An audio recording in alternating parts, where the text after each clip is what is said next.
comes a time when noise no longer disturbs you, not because it stopped, but because you did. You stop chasing answers. You stop defending your silence. You stop needing people to understand why you walk away. Somewhere between loss and acceptance, you learn peace. Not the kind you find, the kind that finds you when you stop reaching. The world told you to fight for what you love. But no one told you that sometimes, love means letting it fall away. Detachment is not escape. It's grace. It's the quiet knowing that nothing belongs to you, and somehow, that's what makes it beautiful. You begin to realize. You were never meant to hold everything. You were meant to experience everything and let it flow through you. This isn't about control. It's about capacity. The capacity to stay open, yet unshaken. To stay kind, yet unattached. To stay whole, even as everything changes. This is the discipline of detachment. Chapter 1. The Art of Letting Go. Letting go is not a weakness. It is not giving up. It is not apathy. Letting go is an art, the art of setting your soul free from what no longer serves it. You have carried so much. Expectations, regrets, old stories, people who left without explanation, moments you keep replaying in your mind, hoping they'll end differently this time. But life does not rewrite the past. It only invites you to release it. You see, most people think strength is holding on. But real strength is the courage to unclench your hand. To stop gripping what is already gone. To stop trying to control the uncontrollable. That's where peace begins. Letting go is the quiet decision that says, I will not let yesterday decide who I am today. It is the point where you stop resisting life and start flowing with it. When you stop asking, why did this happen to me? And start asking, what is this teaching me? That's the shift. That's where detachment begins. Detachment isn't cold. It's not distant. Its presence is pure and awake. It's seeing clearly without the fog of fear. It's loving deeply without needing control. It's walking away without bitterness.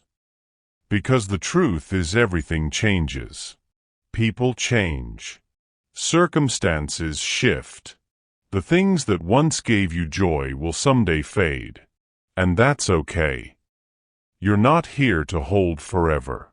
You're here to experience, to evolve, to let life move through you.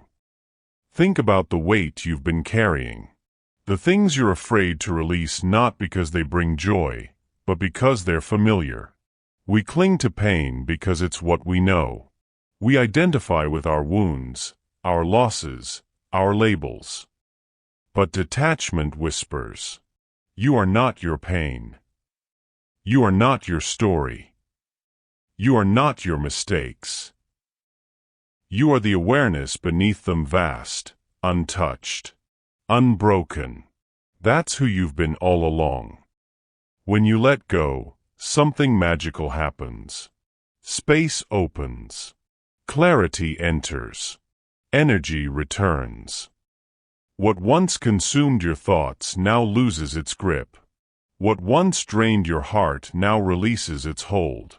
You begin to see that you were never missing anything. You were just holding on too tightly to what needed to pass. It's like unclenching your fist after years of tension. It hurts at first. But then it's freedom. You can't receive new blessings with closed hands. You can't walk new paths if you're still staring at closed doors. The art of letting go is learning to trust that what's meant for you will never require you to chase or beg. If it's meant to stay, it will align. If it's meant to leave, it will teach. Either way you grow. Letting go does not mean you stop caring. It means you stop trying to control outcomes. It means you finally allow life to breathe. You allow yourself to breathe.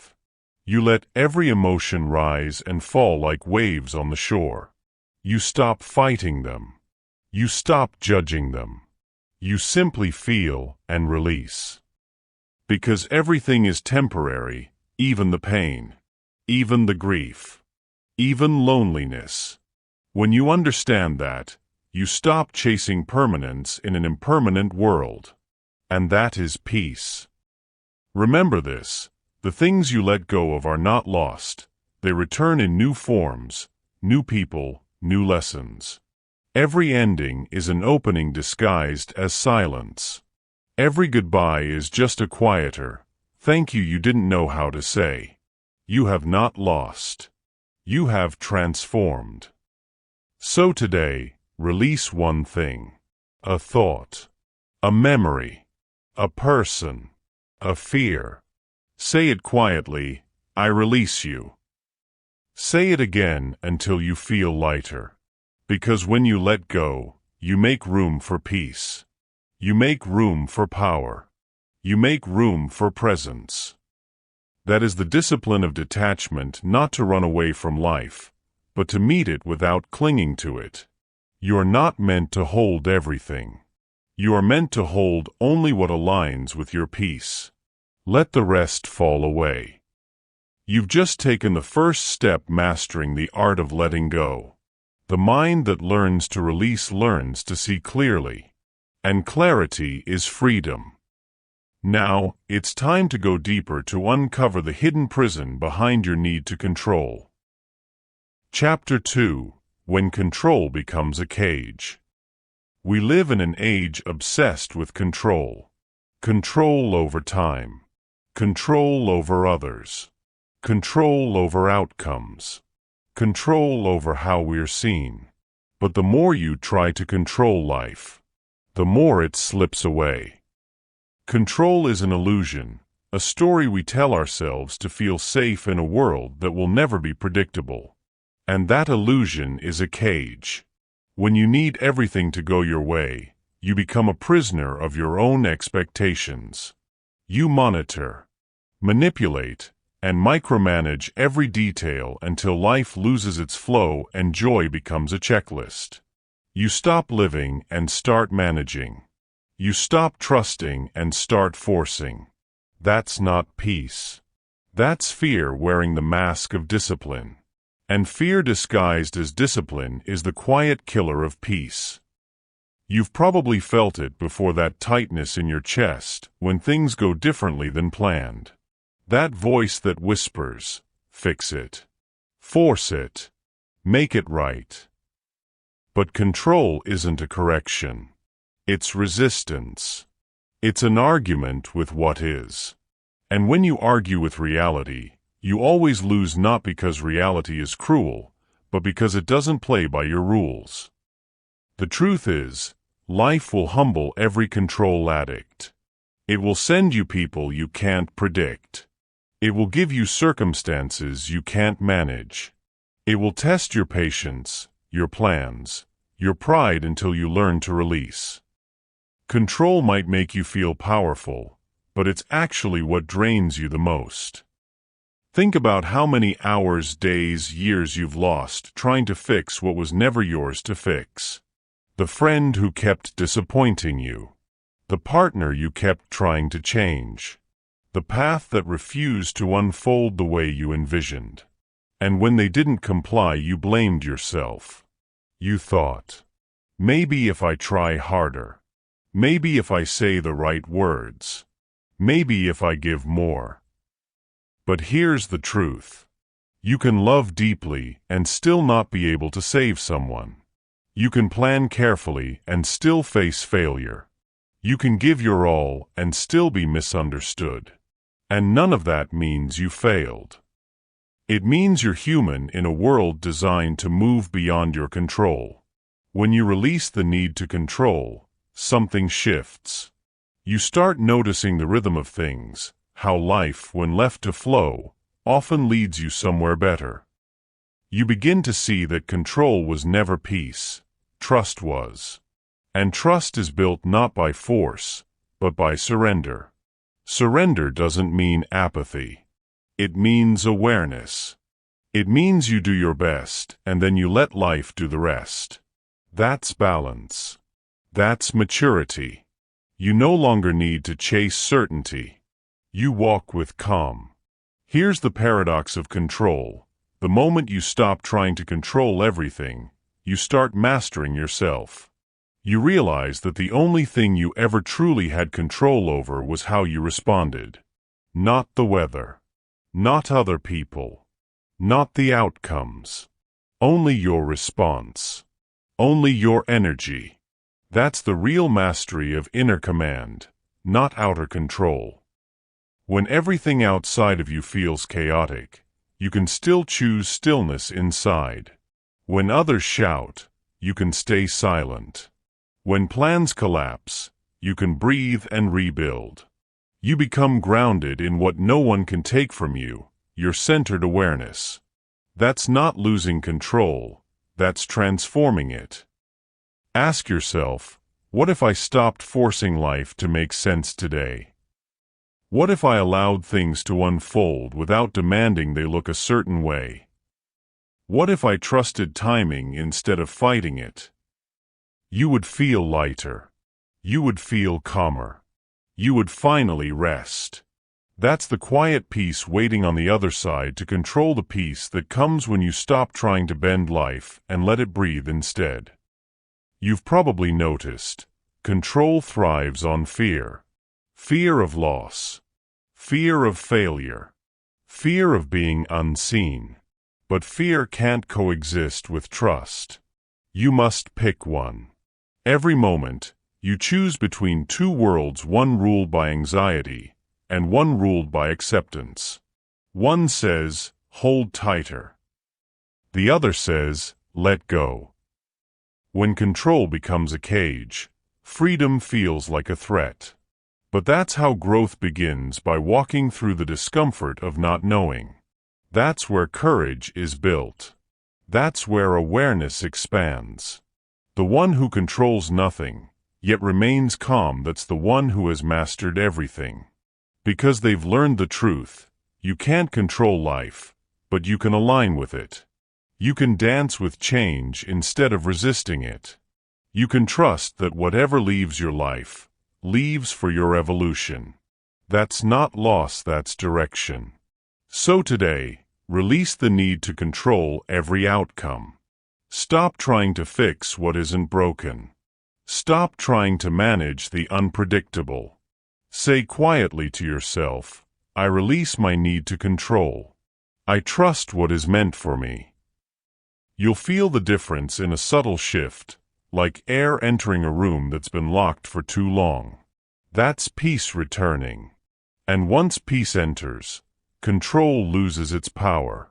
You've begun to understand, peace is not built through control, but through surrender. The moment you stop forcing life, life starts working with you. And now that you've loosened your grip, you're ready for the next truth, that much of your suffering doesn't come from what happens to you, but from the emotional weight you carry long after it's gone. Chapter 3: The Emotional Weight We Carry. You carry more than you realize. Not in your hands, but in your heart. Not in your body, but in your memory. The weight isn't always visible. It hides in silence, in tension, in the moments you can't explain why you feel so tired. It's the apology you never received. The forgiveness you never gave. The words you swallowed instead of speaking. The disappointment you smiled through. That's emotional weight. And it's heavy. We live our lives collecting moments of hurt like stones in a bag. At first, each one seems small. A broken promise. A betrayal. A regret. You tell yourself, it's fine. I'm over it. But the mind never forgets what the heart refuses to feel. It stores every wound, every unspoken word, every memory left unresolved. And slowly, that weight starts to shape the way you move through the world. You start walking cautiously. You stop trusting. You expect disappointment before it even arrives. You tell yourself you've become wise, but in truth, you've just become guarded. You call it boundaries, but it's really exhausting. Because carrying pain for too long doesn't make you stronger, it makes you numb.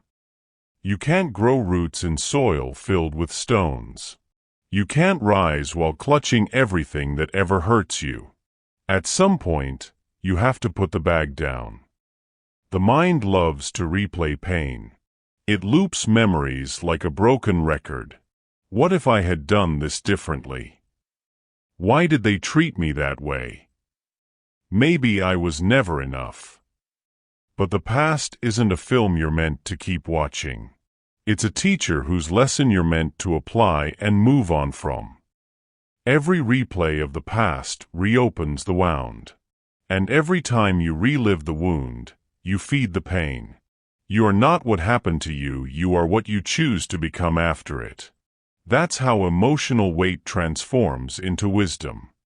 You must face it, feel it, and free it. There is no shortcut through healing, you have to walk through it, one step at a time. Cry when you need to. Speak what you've held in silence. Forgive, not because they deserve peace, but because you do. Forgiveness isn't weakness, it's the release of poison. It's saying, I won't let this memory own me anymore. That's real detachment. You see, the mind confuses letting go with forgetting. But you don't forget what shaped you. You simply stop letting it define you. You don't erase the story, you just stop letting it weigh on every new chapter. The things that once broke you don't need to be hidden. They need to be integrated and transformed into understanding. Pain becomes wisdom. Loss becomes clarity. Disappointment becomes direction. Every weight you release frees space for something new. Think about this. What if you stopped carrying the weight of other people's mistakes? What if you stopped blaming yourself for what you couldn't control? What if you stopped punishing yourself for being human? You'd feel lighter. You'd start breathing differently. You'd start living differently. Because beneath all that emotional armor is someone who just wants to be free again. Free to trust. Free to love. Free to feel without fear of being hurt. And you can be if you stop holding pain like proof that you survived. You survived. You don't need the proof anymore. You have a choice. Keep carrying the weight until it becomes your identity, or set it down and walk toward peace. You have suffered enough to earn the right to rest. Healing isn't about erasing your past. It's about reclaiming your energy from it. Every thought that drains you releases it. Every emotion that repeats faces it, then lets it pass. Every person you're still trying to understand, forgive them quietly and move on. This is how you clean your inner space. This is how peace re-enters. Emotional weight is invisible, but it shapes everything: your voice, your choices, your relationships. And when you begin to lighten that weight, the world feels different. You start noticing the air again. The silence becomes comforting instead of loud. You begin to smile without needing a reason. That's not luck, that's freedom. Freedom from the past. Freedom from pain disguised as identity. So now, take a breath. And let it go. All of it. Let the apology go. Let the explanation go. Let the closure go. You don't need any of it to be at peace. Peace was never something you had to find. It was always waiting under the noise. When you stop carrying, you start becoming. You've learned what it means to release the emotional weight. You've remembered how to feel without fear, and how to let the heart rest. Now it's time to build the next level of your awareness, to train your mind to stay calm even when life tests you. The question isn't whether the storm will come. The question is whether you can stay still through it. Chapter 4. Learning to watch, not react. There's a moment between what happens and what you do.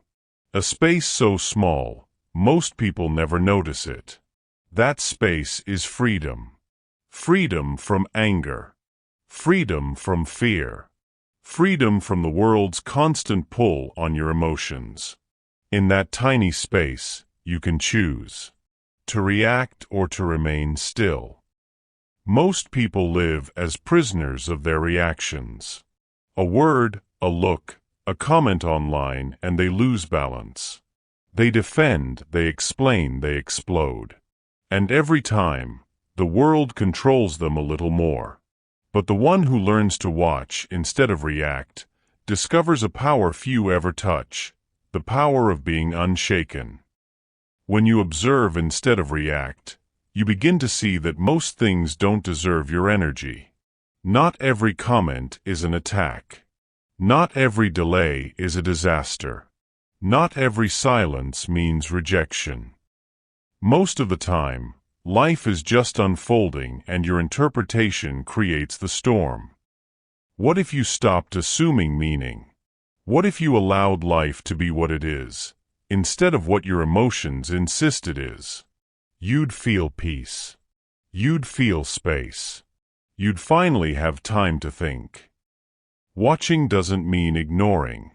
It means seeing without judging.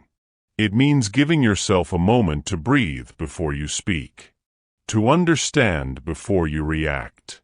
To see clearly before you decide. It's not detachment from life, it's deeper participation in it. Because when you stop reacting, you start responding. And there's a world of difference between the two. Reaction is unconscious. Response is awareness.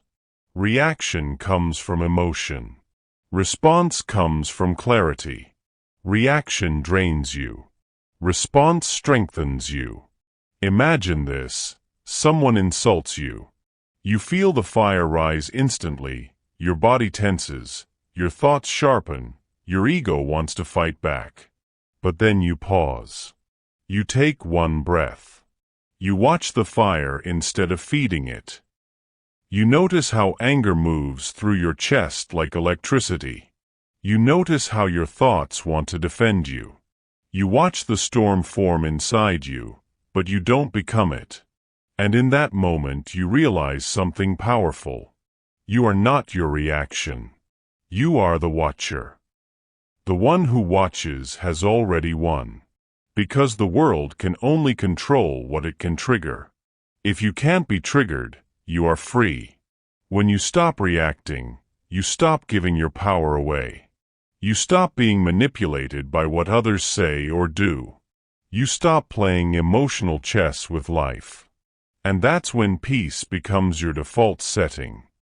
The discipline of watching begins with awareness.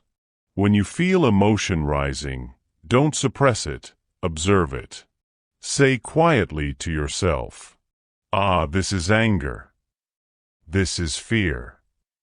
This is insecurity. You name it, not to control it, but to understand it. Because naming emotion separates you from it.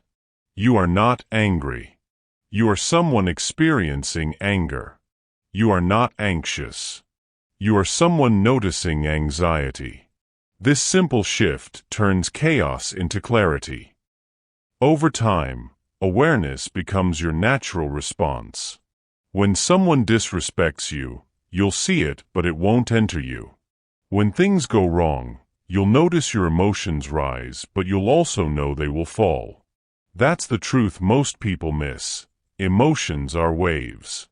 They rise, they peak, they pass. But if you react to the peak, you crash with them. Wait. Watch. Let the wave pass. That's how you stay afloat in life's storms. Life is constantly testing your reactions. Delays, arguments, loss, noise, it's all practice. Every situation asks one silent question. Will you stay still, or will you be pulled? If you can remain calm when everything tries to shake you, you've already evolved beyond most of the world. Stillness is not inaction. Stillness is control. Stillness is mastery. The calm mind sees patterns others miss. It listens beyond words. It notices intentions behind actions.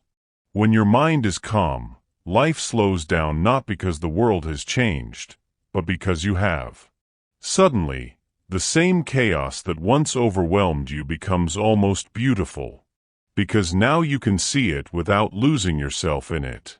You begin to realize that nothing is ever personal, it's all projection. People act from their wounds, not their wisdom. And when you understand that, compassion replaces reaction. The watcher within you doesn't seek revenge, approval, or validation. It simply seeks understanding. It asks, "What is this moment trying to teach me?" Instead of, "Why is this happening to me?" That's the shift from ego to awareness, from resistance to peace. Remember this, you don't control the world. You control how you meet it. And the way you meet life determines how it shapes you. Some people live as mirrors reflecting every emotion they receive. Others live as still water showing the world clearly, but never disturbed by its ripples. Be still water. Be the mirror that reflects without reacting. Be the watcher. Soon, you'll notice something extraordinary. You'll start responding to life with wisdom, not reflex. You'll stop being pulled by every emotional current. You'll see others fighting storms you've already learned to calm within yourself. That's when you'll know you've begun mastering detachment.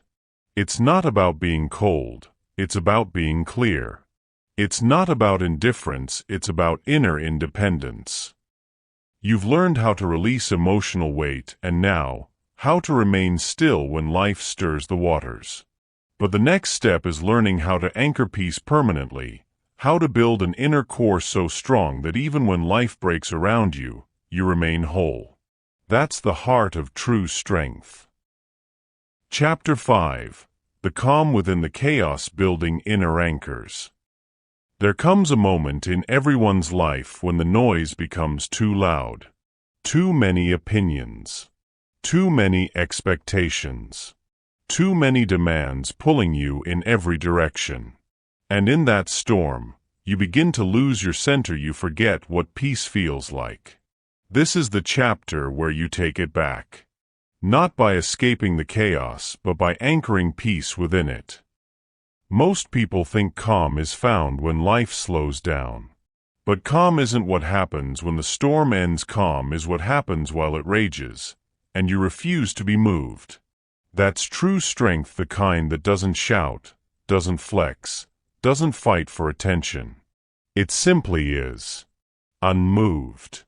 Unshaken. Rooted. To live with calm in chaos, you must build inner anchors, habits, mindsets, and values that hold you steady when everything else breaks loose. Let's build them, one by one. Anchor 1. Presence over panic. Every storm begins in the mind. Not outside, inside. When something happens, a challenge, a crisis, a sudden loss, the mind rushes to predict, analyze, and control. It creates stories. This means I've failed. This will ruin everything. But those stories are smoke. They are illusions made from fear. So when chaos hits, the first thing you must do is pause. Just one breath.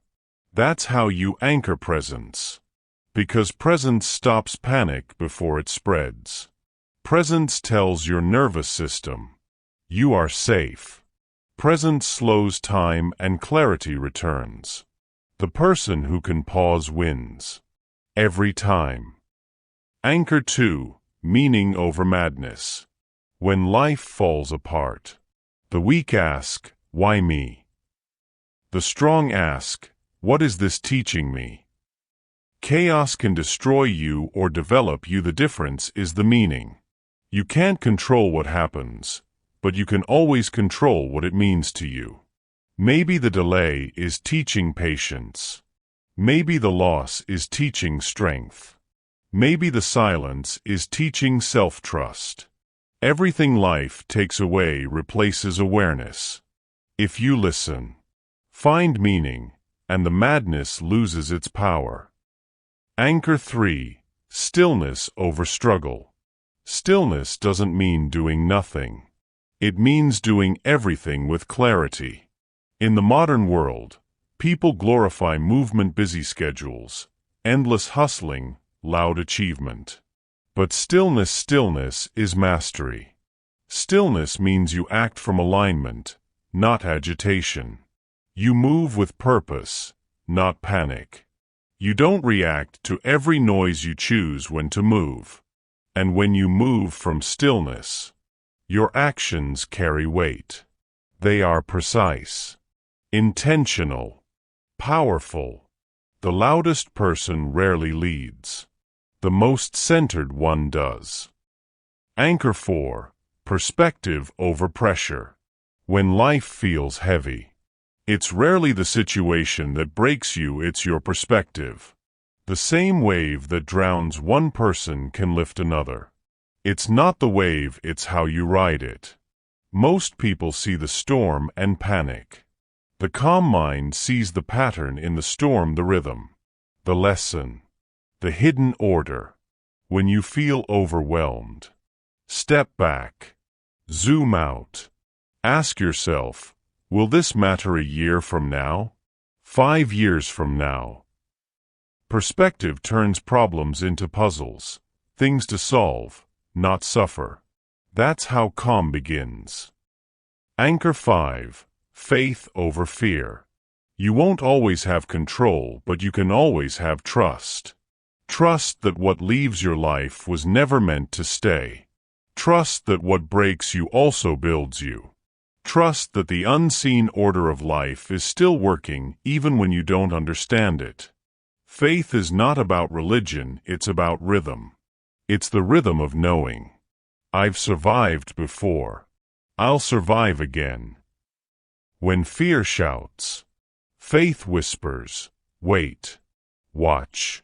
You'll see. Fear reacts. Faith remains. The more you lean into that faith, the less you'll need external proof. You'll simply know. The calm within the chaos is not a place you find, it's a state you create. It's built through repetition.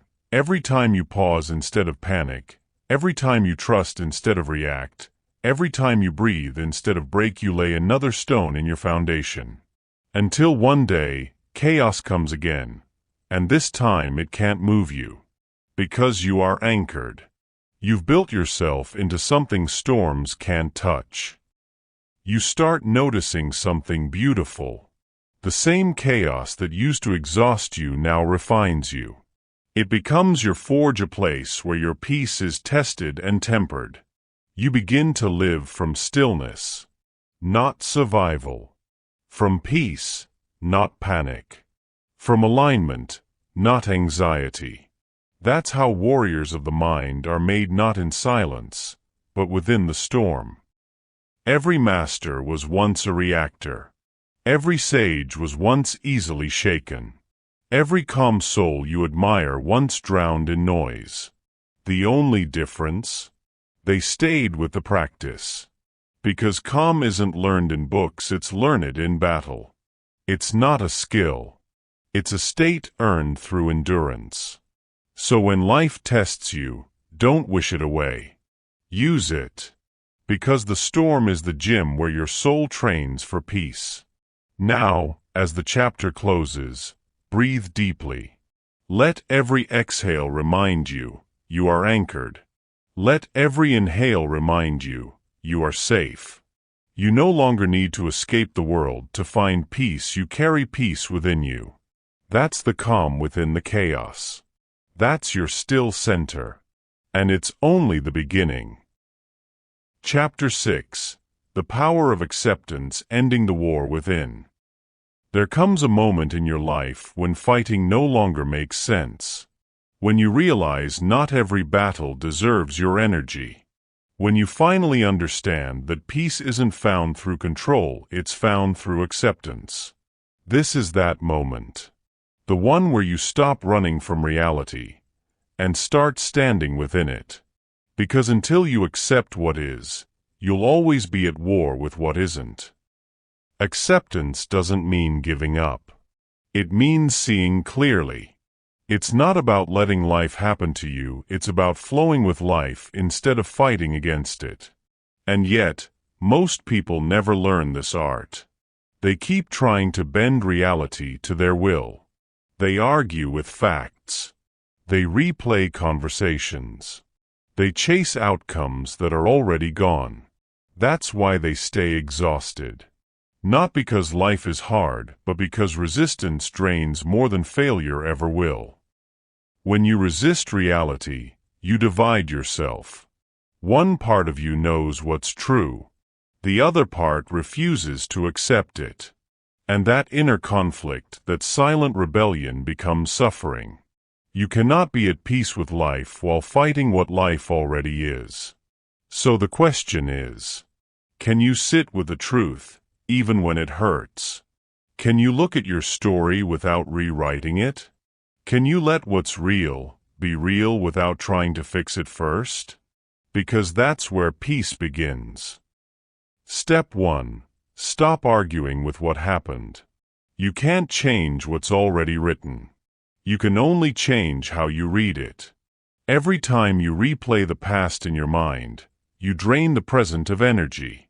You try to fix moments that are no longer alive. But the truth is the past doesn't exist anymore. Only your attachment to it does. And that attachment keeps you frozen in time. So instead of asking, "Why did it happen?" start asking, "What did it teach me?" Pain turns into wisdom only when it's accepted.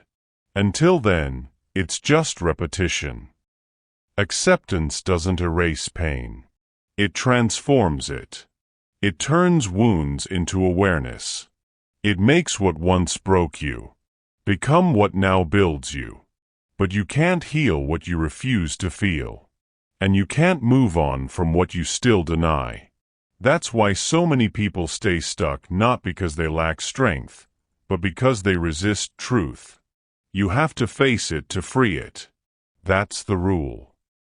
Step 2. Stop waiting for closure. Most people wait for closure that will never come. They wait for apologies, explanations, or endings that make sense. But closure is not something they give you, it's something you decide. You close the door when you stop walking through it. You heal when you stop needing a reason to. The truth is, some people will hurt you and never see it. Some endings won't make sense until years later. Some chapters will close with no final sentence. And that's okay. You don't need to understand everything to be at peace. You just need to stop needing to. The person who waits for closure gives away their power. But the one who decides, "I'm done seeking it," that person becomes free. Because closure isn't a door someone else shuts for you. It's the door you stop holding open. And every time you let go of the need to know why, you reclaim the energy to build what's next. Step 3. Embrace what you can't control.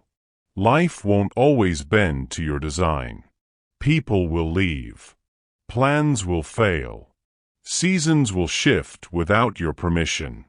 And that's okay, because your peace was never meant to depend on control. You can't control others, but you can control your reaction. You can't stop change, but you can anchor yourself in your presence. You can't rewrite what happened, but you can decide what it means. That's where your freedom lies, in the gap between reaction and response. That's the moment where maturity begins. The truth is, peace doesn't come from control, It comes from surrender. But surrender doesn't mean weakness. It means confidence in something deeper, a quiet knowing that says, even if I can't see how this fits, I trust that one day it will. That's strength. That's faith. That's peace. When you accept what you cannot change, you stop fighting shadows. You free yourself to focus on what truly matters: your growth, your mindset, your direction. And in that stillness, something amazing happens. You stop forcing life and start aligning with it. Things begin to flow easier. You attract what fits and lose what doesn't. Not because you chased, but because you cleared space for what belongs. Acceptance isn't passive. It's a powerful alignment. Step 4. Let go of the should-have-beens.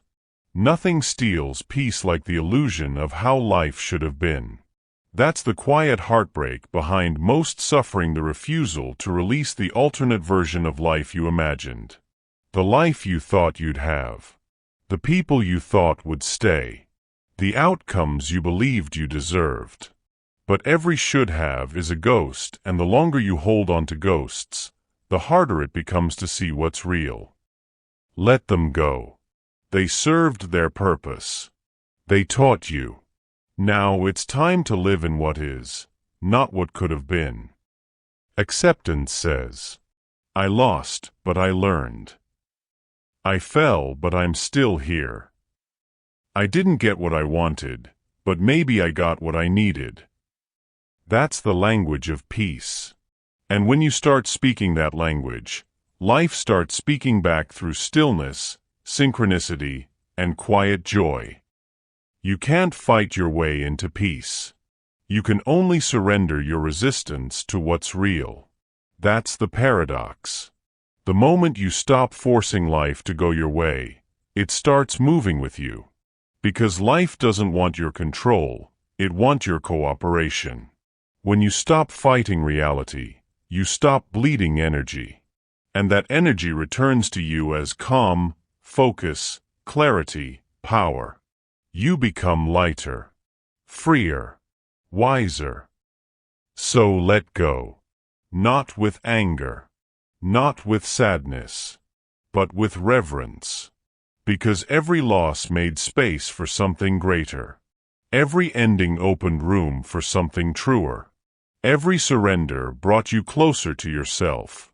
Acceptance isn't the end of your story, it's the beginning of peace. When you finally stop fighting what is, you discover what's always been waiting underneath: peace, presence, and quiet power. That's what happens when the war within finally ends. Chapter 7. Love without attachment: the freedom to care without losing yourself. We all want to love. It's human, the most natural thing we ever do. But somewhere along the way, love became tangled with fear. Fear of losing. Fear of being replaced. Fear of not being enough. And when fear enters love, attachment begins. Attachment is not the same as love. Attachment is possession wearing the mask of affection. It says, "You are mine." Love says, "You are free."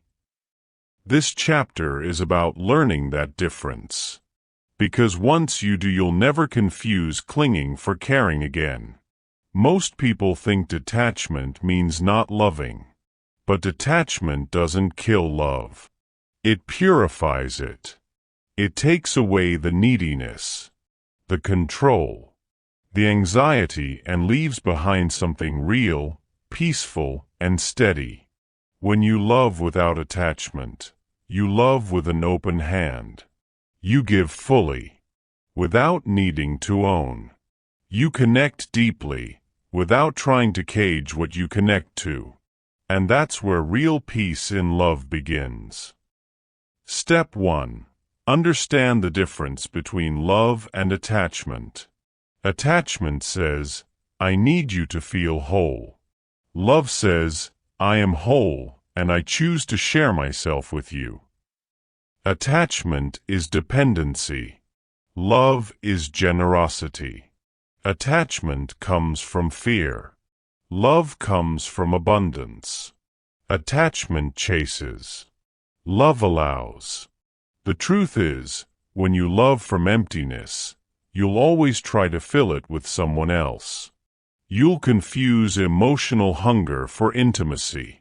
You'll mistake obsession for passion. But when you love from wholeness, you don't need anyone to complete you. You already are complete. You just enjoy the reflection of that completeness in someone else. That's the highest form of love. It doesn't bind. It expands. When you build your identity around someone else, you lose your center. And when they leave, as people sometimes do, you crumble, because they took the part of you that you never built yourself. That's not love's fault.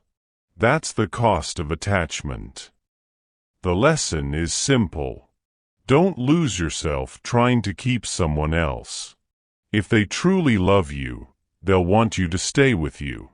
Because love without freedom isn't love. It's captivity. Step 2. Let people be who they are. The hardest truth in love is this. You can't change anyone. You can inspire them, guide them, love them, but you cannot reprogram who they are. Most heartbreak comes not from who people are, but from who we imagined they could become. You fell for potential, not the person. You built a story in your mind, and when they didn't play their part, the story fell apart. That's not betrayal. That's reality.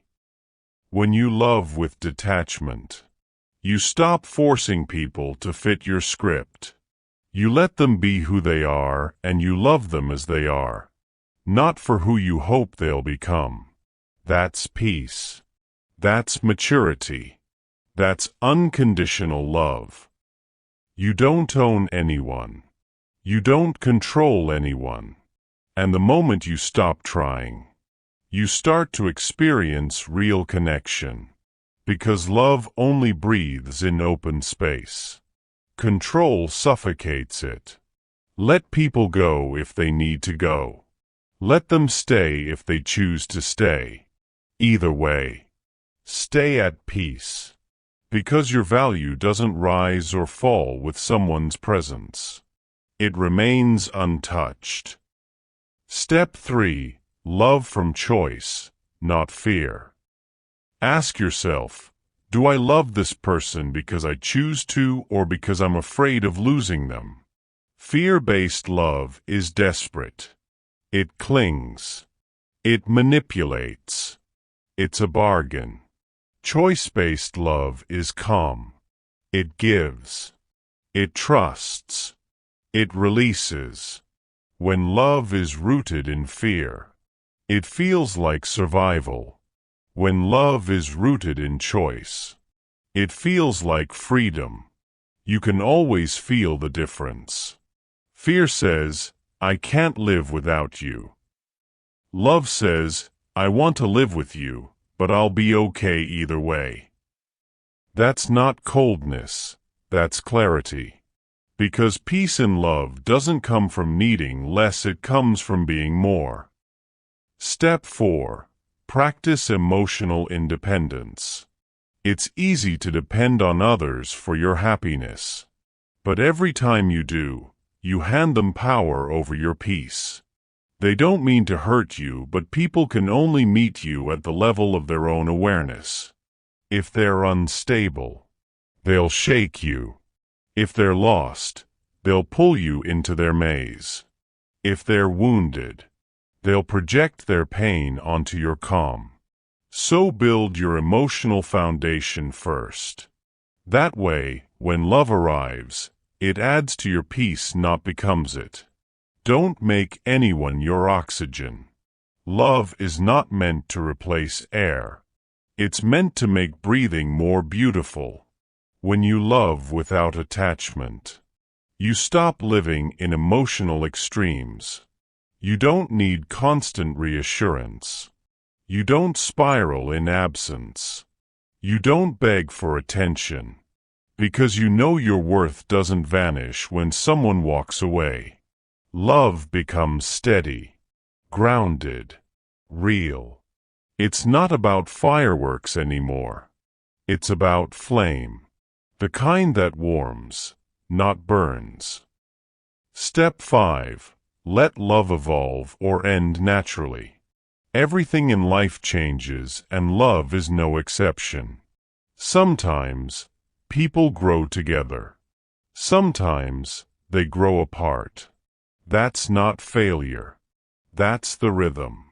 You can love someone deeply and still outgrow the space you shared. You can wish them well and still walk your own path.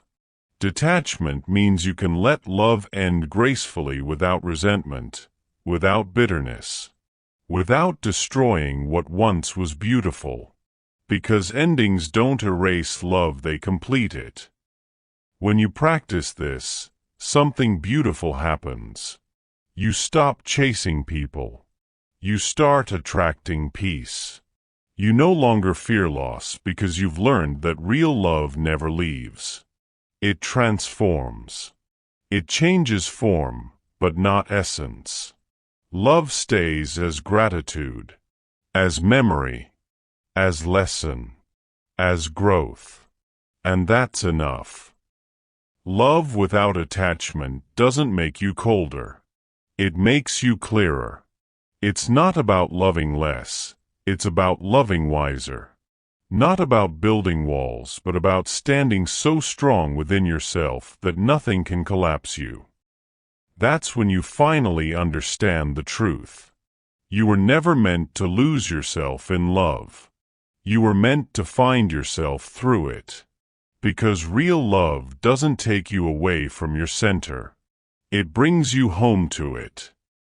And that's the lesson. Love is freedom. Freedom to care without clinging. Freedom to give without expectation.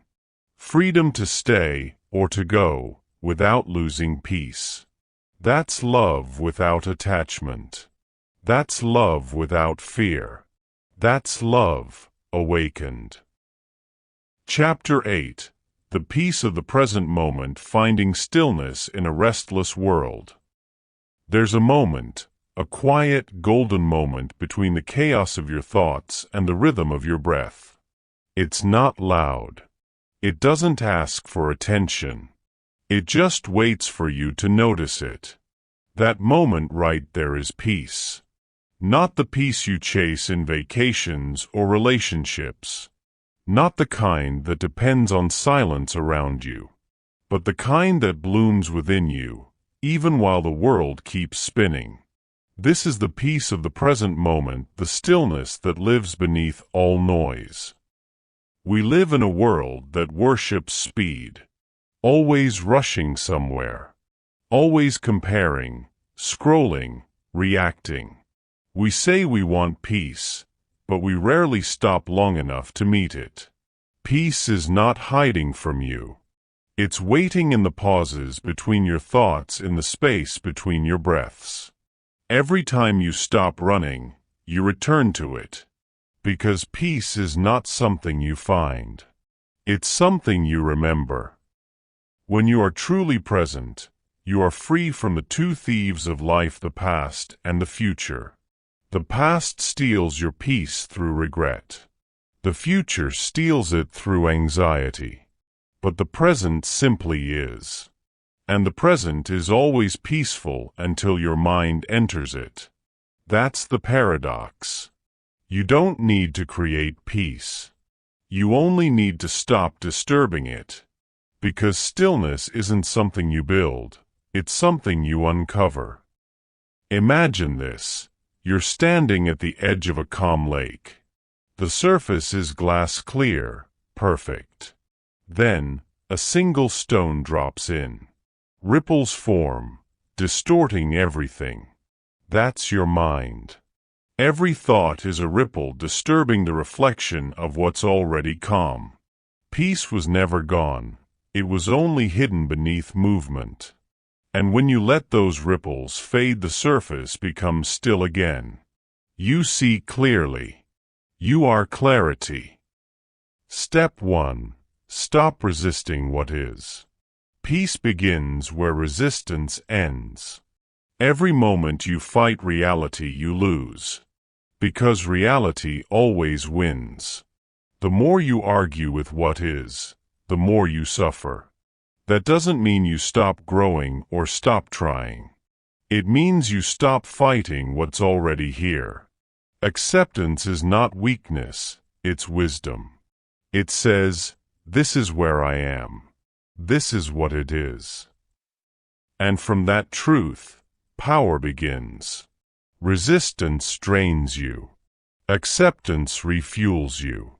That's why peace feels powerful, because it's the absence of struggle. You can't be peaceful while trying to control everything. Control is rooted in fear, and fear is noise. But when you let go even just a little, you start to notice that life unfolds just fine without your constant supervision. The sun rises. The heart beats. The breath flows. Without your permission. That's life's way of reminding you. You were never meant to control everything, only to be present with everything. Step 2. Reconnect with your breath. Your breath is the doorway back to now. Each inhale an arrival. Each exhale's a release. When the mind races, return to the body. Feel the air move in, feel it move out. That's the most ancient meditation in the world, and the simplest. Because the body always lives in the present. It's the mind that time travels. When you breathe consciously, you anchor your wandering mind back home to the only place peace ever lives. You can test this truth anywhere: in traffic, during arguments, even in loneliness. Pause. Breathe in deeply through the nose. Hold for a moment. Then release slowly. Do it 3 times. Notice how everything feels lighter, even if nothing outside has changed. That's not magic, that's presence. Step 3. Simplify your inner world. The mind loves complication. It overthinks, overanalyzes, overreacts. But peace thrives in simplicity. You don't need to solve every problem immediately. You don't need to respond to every opinion. You don't need to carry every burden. Sometimes, the wisest choice is to do nothing. To let things breathe. To give space for life to unfold on its own. Stillness doesn't mean inaction. It means acting from clarity instead of chaos. When you simplify, you begin to see life's quiet patterns. How most storms pass on their own. How truth doesn't shout, it whispers. How peace always returns when you stop chasing control. The calmer you are, the more clearly you see. And the clearer you see, the calmer you become. That's the loop of inner mastery. Step 4. Make friends with silence. Most people fear silence because it forces them to hear themselves. But silence is not empty, it's full of answers.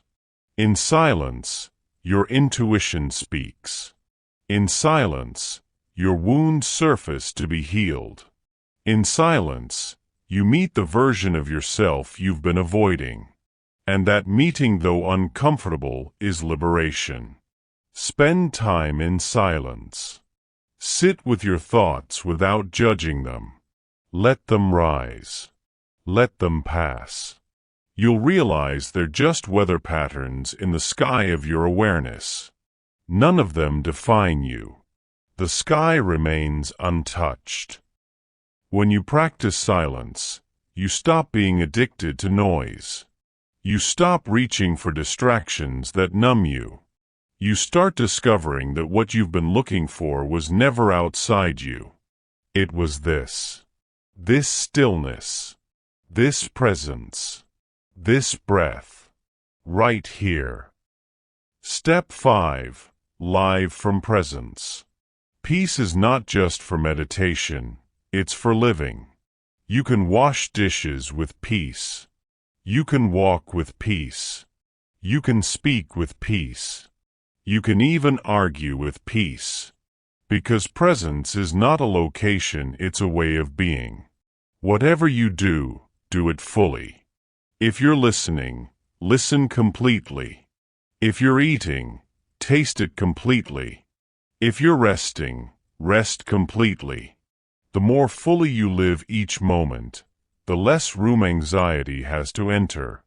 You stop existing in fragments, you exist as wholeness. In the present moment, there's no past to regret, no future to fear.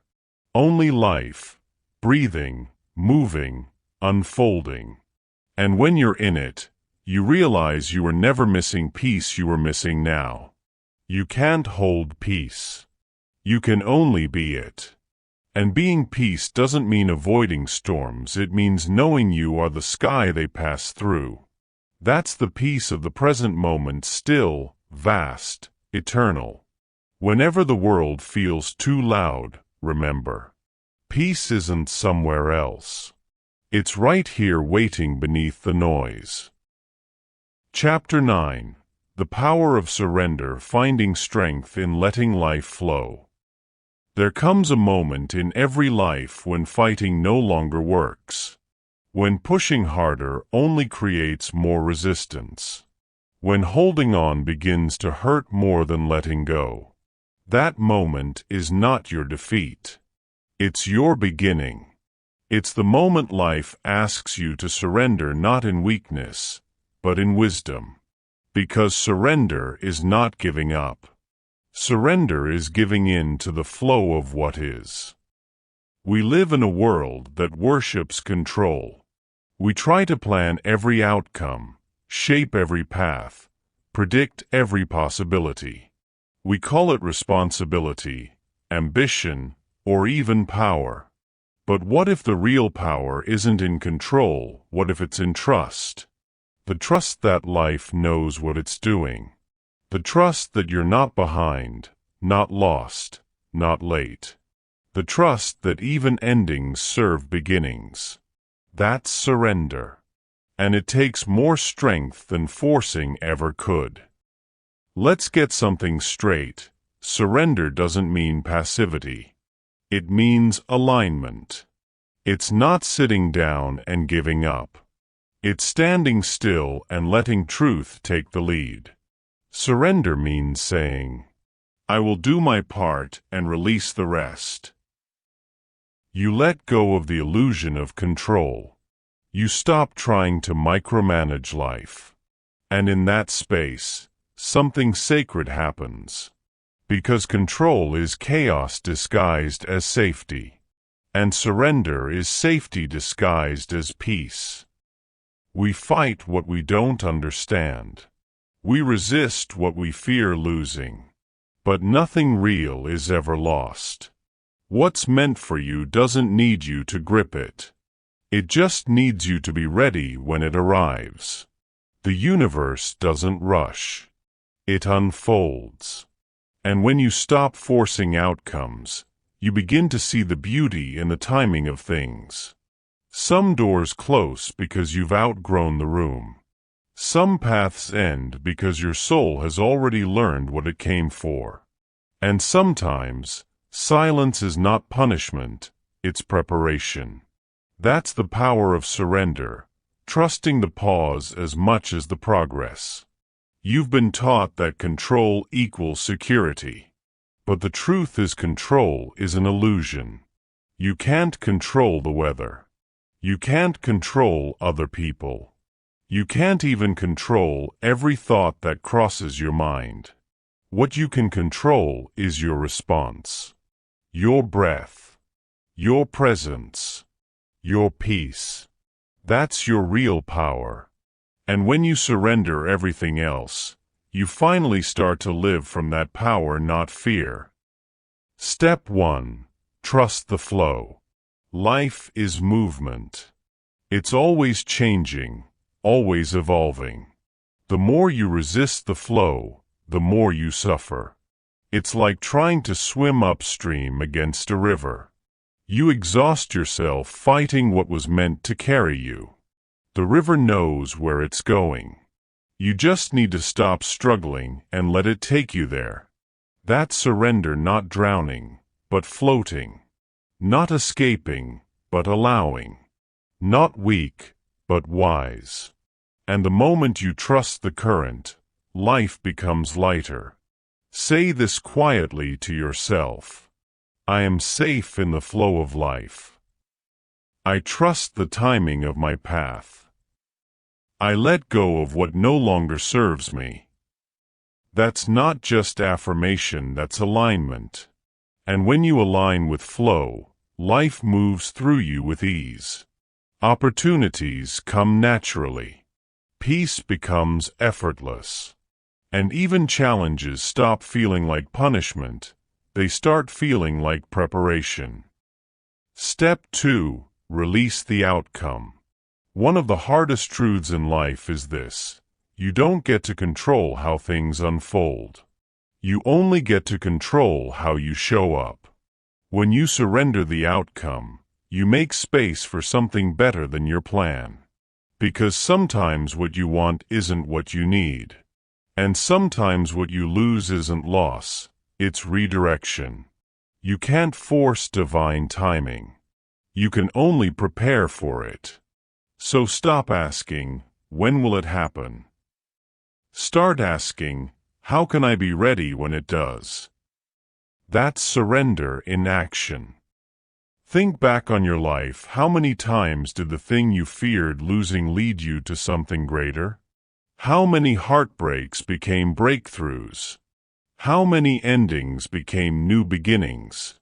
Surrender is the bridge between resistance and revelation.